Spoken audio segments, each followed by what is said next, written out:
Oh, hi. In this episode, we're going to look at our best of 2014. It's our favorite moments from the past year, whether it's a con report or an interview or everything else in between. We covered a lot of stuff, and these are our favorite moments. So please sit back and enjoy. We're talking with Fred Shaw today, who has been with anime conventions since before there were anime conventions in North America and everything like that. And you've kind of come in from a kind of a really interesting angle as kind of both a fan and a scholar. So what do you see as kind of the genesis of anime conventions? Well, I'm not a historian, and I'm not an expert on, or at least I'm not a historian about anime conventions, but from my perspective, the first people I met who were part of the whole early fandom were the CFO people, especially in LA, around like Fred Patton and Robin Lyden, people like that. And I met some of them, I guess it was 79, and I had never met people like that before. It was almost scary. I had never met people who were so dedicated to an aspect of popular culture. But that energy, I think, is what got it going, and it grew out, and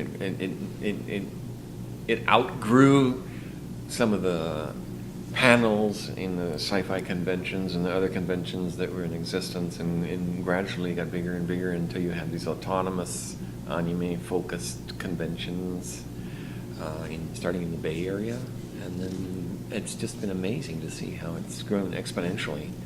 And now I'm just amazed because there's conventions everywhere in America. That's a little bit of an exaggeration, but maybe most of the big cities and certainly the major regions of America. I'm just amazed to see how it's grown so much. I am here this week with Ricky Lakoti. Hey! You may know her from Heroes of Cosplay, but she's been on the convention circuit for quite a while now. Yeah, we've been friends for like over 10 years. It's funny, because originally, so it was called Yaya's World, and then they picked a name, and we were like, no, they were going to call us the Divas of Dress Up. And we're like, no. But then we were going to be called Cos World. And we tried to tell them, well, that's a porn title. Good luck with that. And just in a rush, they got called to Heroes of Cosplay. Now, the reason, like, people are like, well, they're not firefighters, not policemen. It's heroes in the same sense that Keith Richards is a rock hero, guitar hero. Like an idol sort of hero. Yeah, or like, you know, we're really like hero in the sense we're trying to like push the boundaries or do something different, or even in the sense that we dress up as superheroes. Yeah. You know, like when someone says, well, I'm dressing up as a superhero. Well, you're not a superhero, but, you know, like, it's just the name of something, and we couldn't come up with something clever. So if you have a clever idea, you should just email Sci-Fi and be like, hey, here's my idea. Thank you very much. Well, thanks. And thanks for doing the original version gosh. of our mascot here. I used to draw many, many ages ago. Yeah. We've had a couple other iterations since then. Yeah, but, better ones. That was when I was just learning Photoshop and, I don't know, drawing. But she was so cute. I like her fish cake. I think I did one other one where I think she had like a slice. I think I only did two. She had like a slice. Oh, I only had the one. Really? Yeah. Oh, I should scan it. I have my art book still. Oh, wow. As usual, I'm Doug Wilder, and today we're here with one of the kind of legends of voice acting, Tony Oliver. So you said you started going to conventions in the 80s, and here we are several decades later. What has you noticed has changed, like either for good or for ill? Well, it's all for good. I mean, the whole con culture is grown into something that isn't just for the old style stereotypical anime fan, you know, socially inept person, you know, sitting in their basement. That's kind of what that was like originally, and now it's mainstream so much that you see every different kind of person at the con, and it's also become a little bit more of a celebration and less of a fan moment.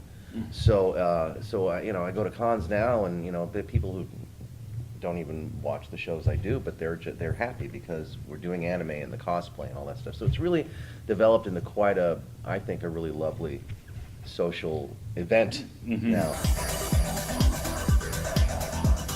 Welcome to the AnimeCons TV 100th episode. It's been 5 years and it's been a great run. I remember just back in January 2009, we were meeting in the living room of my apartment saying, all right, I want to do a podcast. I figured the Chibi project was doing well, and I had this whole AnimeCons.com site. Why not do something related to that? And so I gathered up a bunch of friends. We talked about what we might want to do for a podcast, and a couple weeks later we shot it. And it's been a fun ride, but there have been a lot of changes along the way. For Doug, he joined our podcast in October 2009, reporting on New York Anime Festival. And he did a great job, and I think he's probably been in more episodes than anybody at this point. I haven't actually counted, but I should do that. Elizabeth, she got married just over a year ago. And so also at her wedding, she won Best Cosplay. As for her brother Patrick, he hasn't been seen in a while. So if you know where he is, let us know. Sketch and Shiva, they got married to each other. I like to think that all the time doing the podcast in our old studio, bringing everybody together, I like to think that that brought them closer.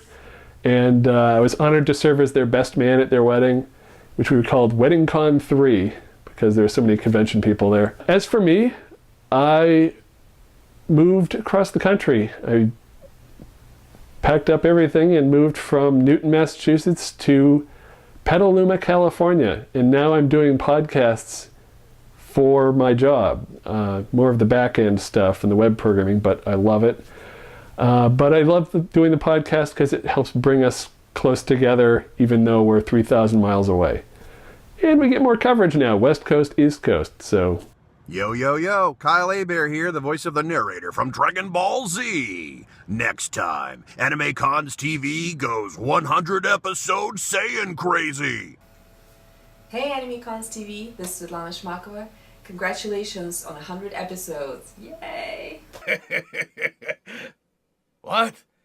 AnimeCons.com turned 100? I didn't even think the internet was that old! You know, I'm extremely excited for you. So excited that in the middle of my vacation out in the mountains where I'm definitely skiing, I decided to record you this message. Congratulations on 100 episodes. This is totally not me doing this at the airport last minute. Oh, Bonnie, I see this too much.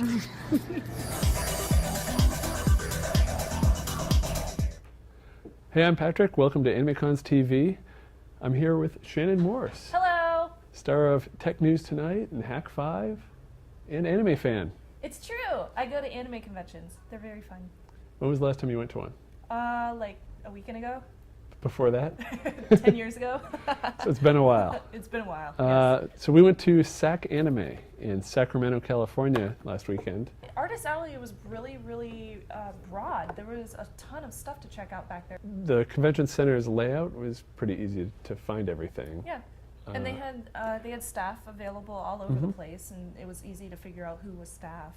They had, the T-shirts that said staff on them, so that was really nice and handy. Yeah, I'll come back to the winter one again. That was pretty fun. Me too. Yeah. Maybe this time I'll dress up. Will you help me put together a costume? Yeah. Awesome. Yes. Convention season started pretty early this year. In fact, we started going to cons the very first weekend of 2014. I started off by going to Otakon Vegas. And overall, I would say the con is so-so. Not disastrous, but not exactly something I was over the moon about. I mean, its attendance was about 1,500 to 2,000 people.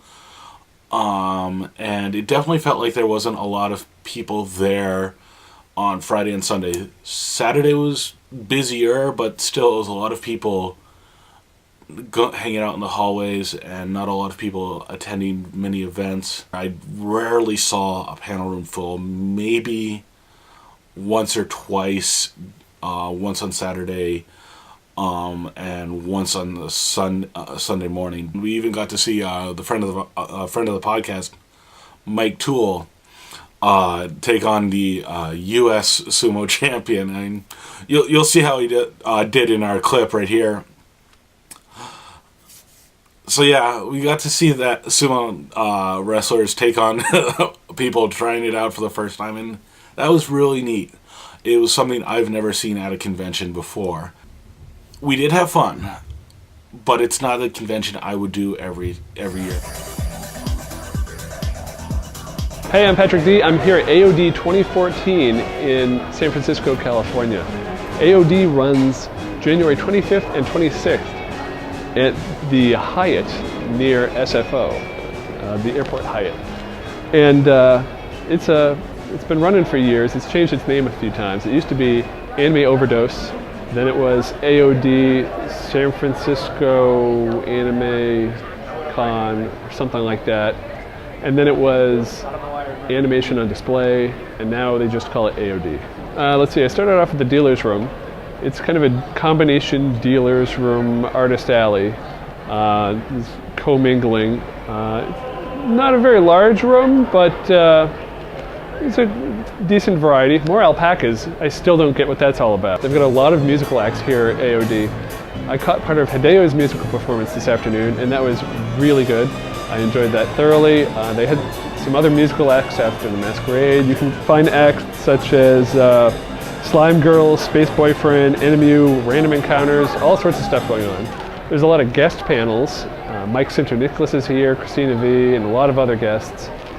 Now, I did encounter a problem as soon as I arrived where they wouldn't let me park here. Unless I was a hotel guest, which I'm just here for the day, so I wasn't staying at the hotel. They were only doing valet for hotel guests, and there was no self-park whatsoever. I did find a place to park behind a building across the street, and it's kind of a hike, and it's a little sketchy. So I hope my car is still there. I did shoot a little video, and this is the long walk to the car sped up, so you can get kind of a feel for how far that is. And hopefully they can fix it next year, because there were plenty of parking spots in the parking garage. So it wasn't full, but maybe they were worried about guests coming in for the night, I don't know. So yeah, if you're in the Bay Area and you're looking for a convention in mid-January, AOD, check it out. If you're a Homestuck fan, you will love it. If you can't stand Homestuck, you might want to be prepared for that. Sketch and I are going to talk about KATSUCON, which we went to about 2 weeks ago. 2 weeks ago, yeah. It is a convention held right outside of Washington, D.C. in National Harbor, Maryland. We, unfortunately, this year encountered a wonderful winter storm that decided to hit almost the entire country, or at least the entire eastern half of the country. The convention wasn't canceled or delayed or anything like that, but for the 48 hours leading up to it, I think almost everybody we knew was scrambling because flights got canceled, trains got canceled. We were driving and we decided to do it anyway, but we ended up taking extra people because that was the only way they could get there. That's one of the best things about KATSUCON, and we talked about this a little bit when we went last year. The facility is fantastic. It's held at the Gaylord Hotel and Convention Center in National Harbor, and the actual hotel itself is fantastic. It's very spread out. This year they weren't sharing the space with another convention the way they were last year, and so there was plenty of room. It never felt crowded. It was very nice and very roomy. You really don't feel like you're going to step on somebody trying to look at something. We noticed that they're very pleasant and very well behaved. You don't see a lot of yelling. You don't see running around. You don't see kind of this crazy out of control stuff going on.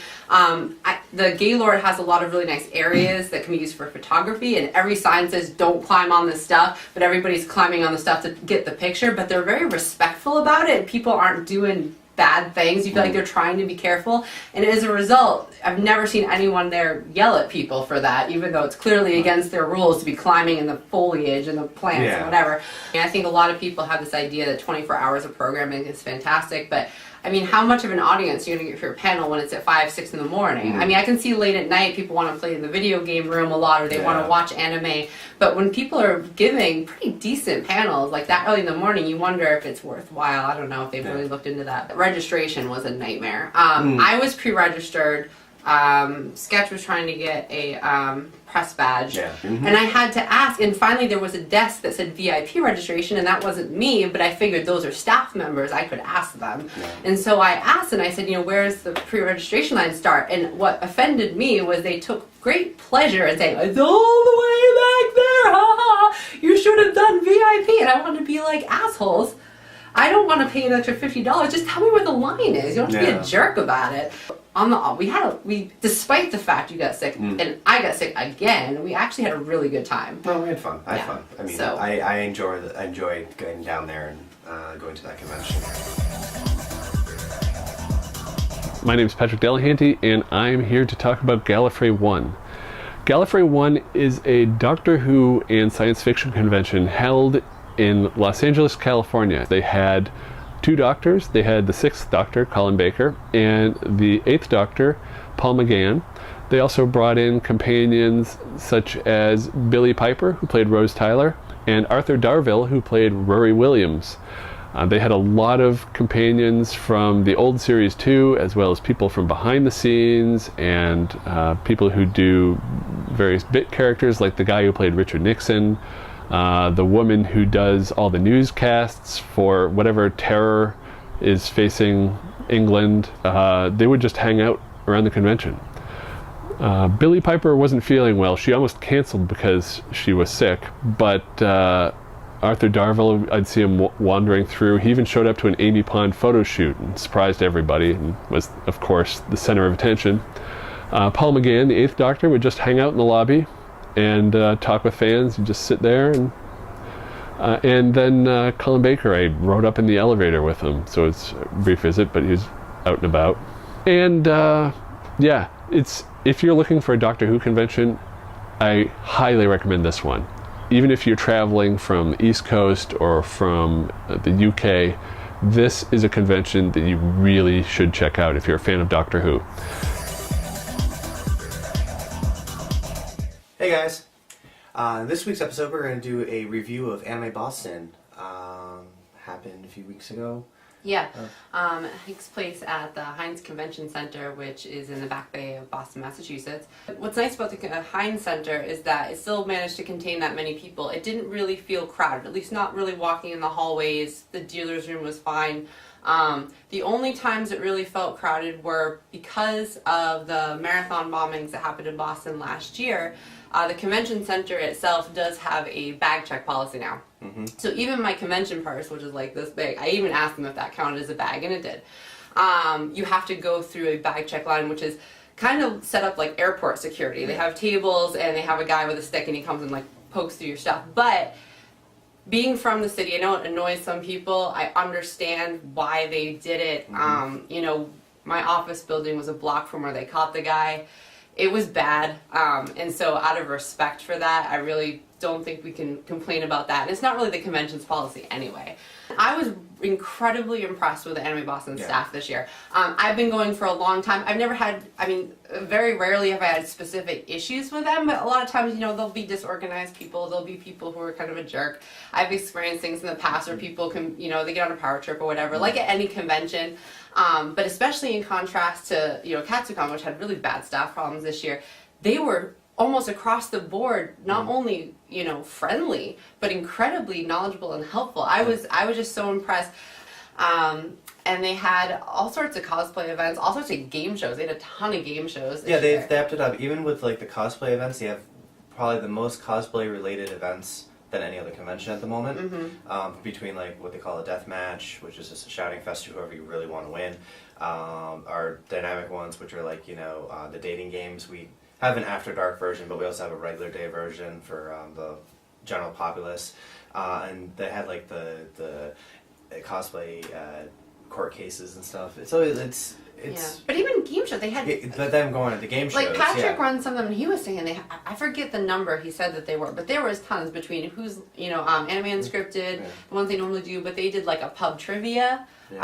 With anime themes, they did kind of like a Family Feud style stuff. You know, they did so many things, which is kind of fun because that's interactive. It was very fun to see old faces and a few new ones. My coworker's daughter goes to this now. New generation. Yeah. Even though it's like, you know, it's the same. It felt like revitalized. This is a great word for it. I did feel like it for a while. It just felt like very much on repeat. And when you've gone to something for 10 years, I think that happens. But it felt like a different convention this year, and I'm not sure why, but it just did. Hello and welcome to this episode of AnimeCons TV. I'm here at KRAKEN, which was held April 6th at the Oakland Convention Center in Oakland, California. This is KRAKEN's second convention, and it's a much bigger venue, a much nicer venue. There's more room, everything's spread out. The panel rooms are off to the side, and for the panels I've done, they're adequately sized. There's not many cons I've been to that use these, but it's a one-day thing, so it'll work. But I hope next year when it's 2 days, I hope I don't have to shower with this on, and need to do a badge system next year. Now they seem to be doing this as a spring and a fall event. Back when it was held last year, I thought it was going to be a yearly thing. Then I saw the date was April, so I thought, oh, they moved it up to put it in Oakland. Well, they're coming back to Oakland in October, October 4th and 5th. Oh, it's 2 days. That's good, because I really want more of this convention. It's a lot of fun, and yeah, I think I'll get a hotel room next year and actually maybe have time to cosplay. But I'm looking forward to seeing what they do at 2 days, because this is a great, very well organized one-day con, and I'm looking forward to it as 2 days.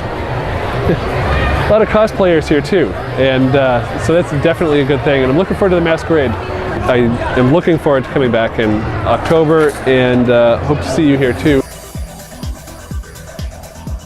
I'm here at Big Wow Comic Fest at the San Jose Convention Center. It was on May 17th through 18th, 2014. I was at Big Wow Comic Fest last year. It was actually my first West Coast convention since I moved to California. And so I came back this year. It was the weekend before Memorial Day weekend, and it's a bit different than last year. This year it's still the convention center, but it moved to the other half of the convention center, the Marriott side, not the Hilton side. And their dealer's room seems bigger than last year. Their panel area, they seem to have a lot more room dedicated to panels. And then there's the main events where they had their costume contests. And the dealer's room seems to have three types of exhibitors.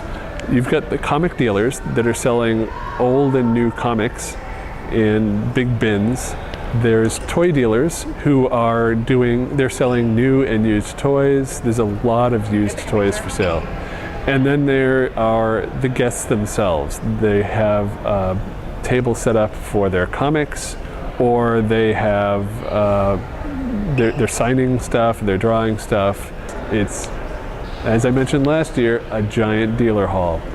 And they've got a couple panel rooms on the side, but when you get here, it's all about the dealer's hall. So if you're coming to Big Wow Comic Fest, you better really like the guests and you want to meet them, or you want to find some comics. There's not that much else going on in the way of programming. There was a masquerade. It was a bit unorganized. It had it was 20 minutes late to start. And there were constantly throughout the event, there were groups or individuals, their entrants, that the MC didn't know had left. So she'd announce somebody, they're not there. DJM here. Thanks, Patrick, for letting us talk to all of you out there in AnimeCons TV land. We went to ASIN. I'm joined by my friends Brandon Cooper, King Kaz, and my good buddy PD Rave. Pick up bunch of oi! And we attended Anime Central 2014 at the Donald E. Stevens Convention Center in Rosemont, Illinois, just outside of Chicago. My first anime convention, period. It's stuck me. It's gotten me in its clutches. I think though I don't think I've delved fully into ASIN as much as I would want to, I think I saw enough to pique my interest. I got the taste on my tongue. I'm like on the tip of my tongue. It's making you salivate a little bit. Yeah, making me salivate. Kind of giving me a Pavlovian response, and yeah, it's of course the first your first con experience at any particular con is the discovery period. So all of it was discovery, but I definitely discovered a lot of fun things, a lot of fun aspects, a lot of fun new experiences. I really, really, really love ASIN. It's kind of it's starting to become maybe my main convention over Otakon because of all the struggles Otakon is having lately. I gotta ask you, sir, you being a native of the city of Baltimore, yeah, Otakon, ASIN, what are you saying? Right now, I love Otakon, but ASIN definitely has its grassroots convention feel to it still. Hey everybody, Patrick Delahanty here. I'm at PortCon Maine 2014. It's Sunday and we've just finished an amazing weekend. I love this convention so much. It's by far the most relaxed convention I have ever attended, and I've gone to a lot of them. And the staff is so friendly. There's just a lot of fun. Even if there's no panel that might interest you at a particular time, there's great people you can hang out with. And there's always a lot of stuff going on. You can just go play some games or whatever. I saw Mary Bitchner in the Planetary Quartet. Amazing. They played Sailor Moon songs. They also played a song about PortCon. That's Ryan, Vice Chair. There's Rue. They're the ones that call in. Rue's the one he's movie phone guy. You should call the voicemail. I don't know the number, but he'll tell you soon. Yeah, that's the movie phone guy. And it's a blast. I'm looking forward to coming back next year. And I hope to see you there too. Do you want to go to PortCon? Come on, let's go play. I never see you anymore. Come out the door, it's like you've gone away. You used to be a gamer, and now you're not. I wish you could tell me why. Do you want to go to PortCon? I prefer PortCon. Okay.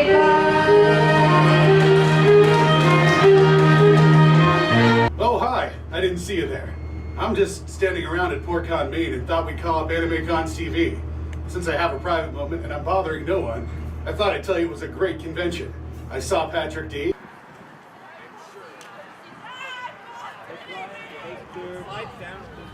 I saw the whole cast. We saw Anime Unscripted. We didn't make any friends with the elevator open. That was pretty awesome. It went really well. We had more people. It's sort of a growing year. We're learning things. We're replacing broken equipment. Mostly had a really nice time. I hear Patrick D's panels were extra awesome, and that's in no way like a favoritism thing. Anyway, I should probably go and call my mom from this totally normal cell phone. Have a great day. Never gonna give you up. Never gonna let you down. Never gonna turn around and hurt you. That was a lady cleaning the hotel. She wasn't impressed. Also, I can't sing super well. How was your PortCon? I hate you.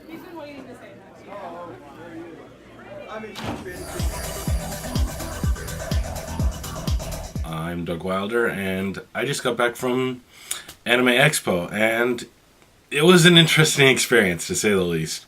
A lot of my feelings are that it's a prime example of why everyone says bigger isn't always better, especially when it comes to conventions. One of the first things that I noticed right off the bat was there was lines for almost everything. And even like I was hearing stories of people who were in the registration line, they were just picking up their badges, not even at-door registration, and they were in line for several hours, and the reg system was breaking, and this, that, and the other.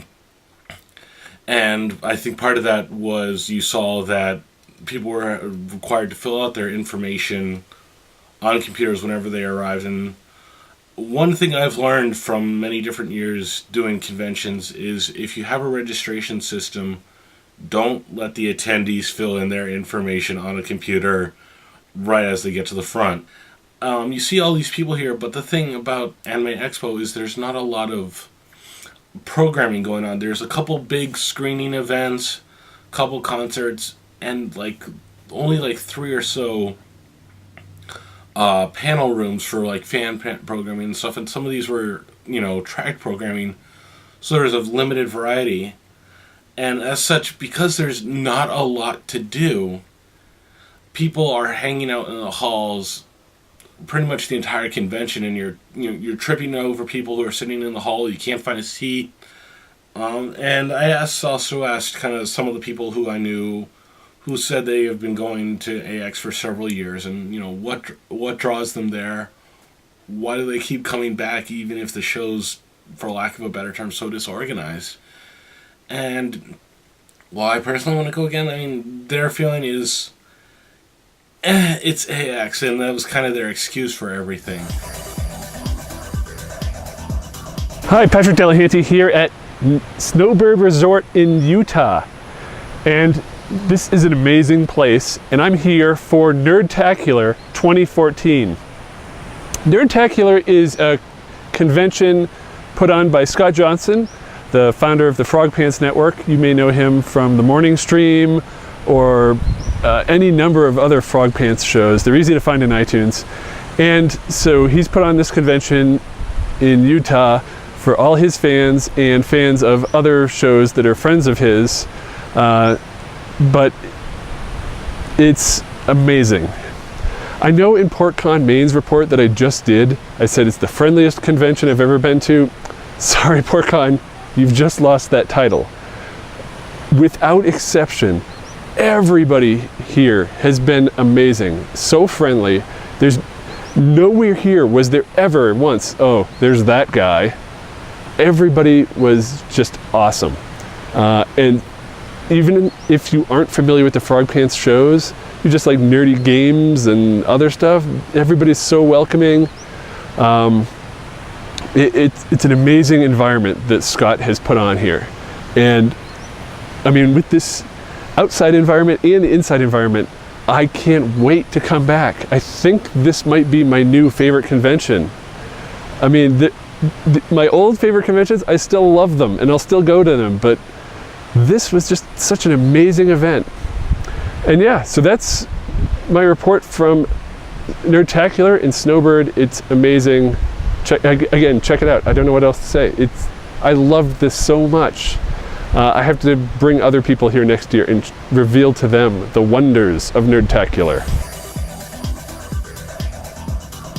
We just finished Otakon. This is AnimeCons TV.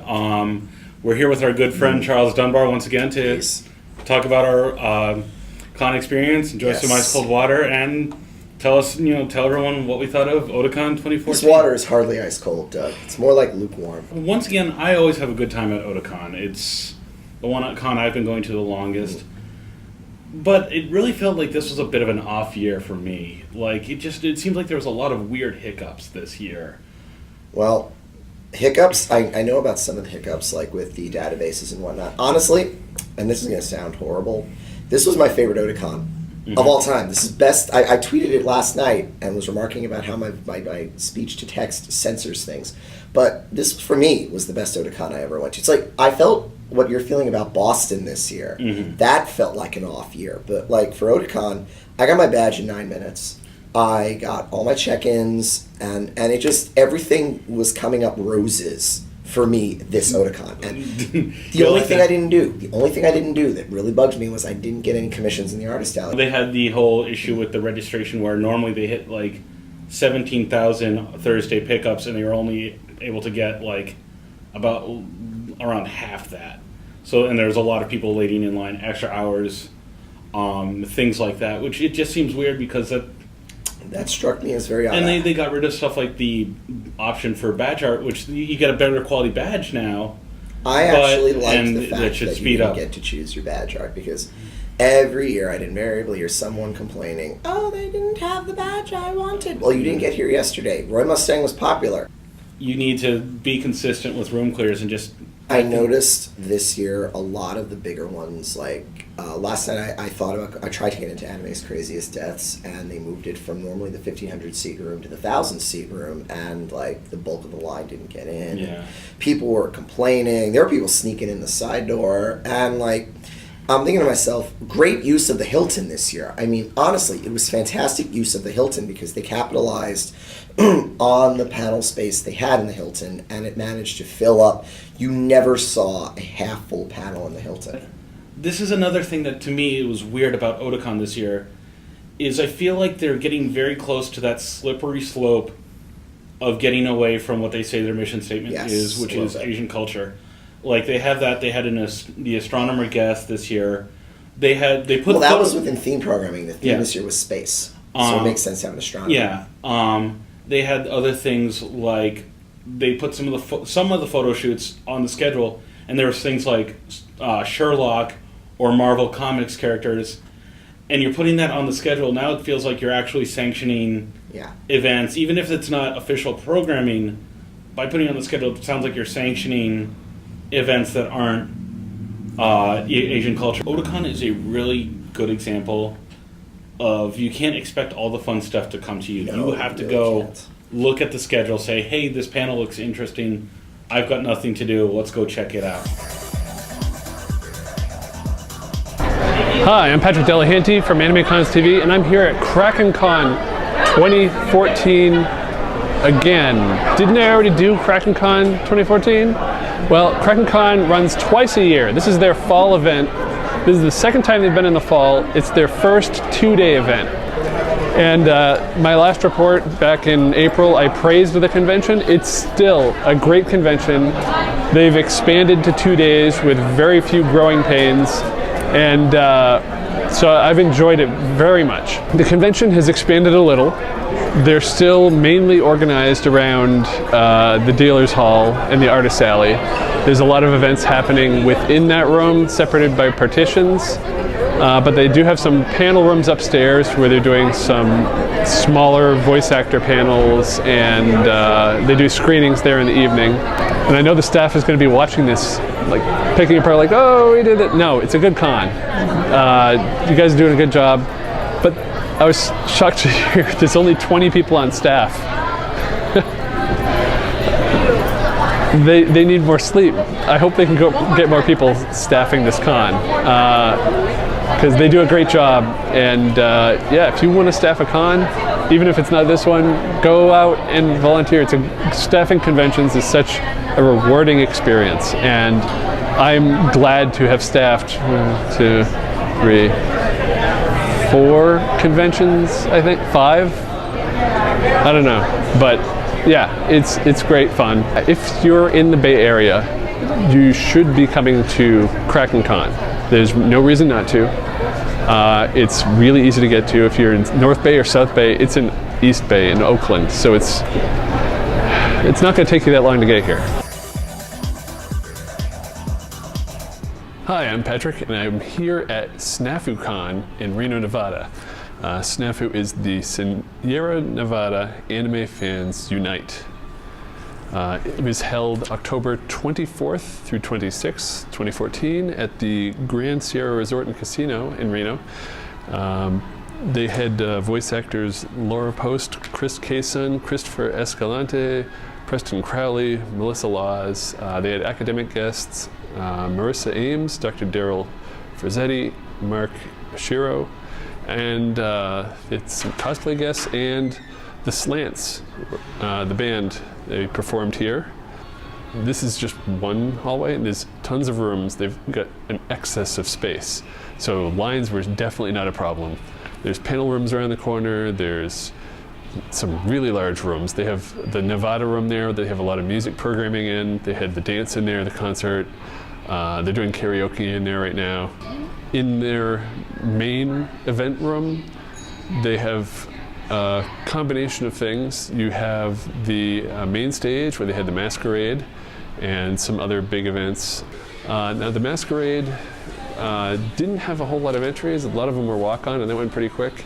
Then there were some skit entries, and there were only like 5 of them, but except for one, they all played a complete song. So it was like 4 to 5 minutes each. And my number one rule of masquerades, if you're making a skit, is always leave them wanting more.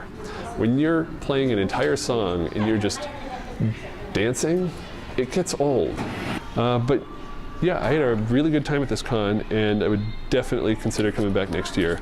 And if you're in northern Nevada or northern California, and if you can get to Reno, definitely check out SnafuCon.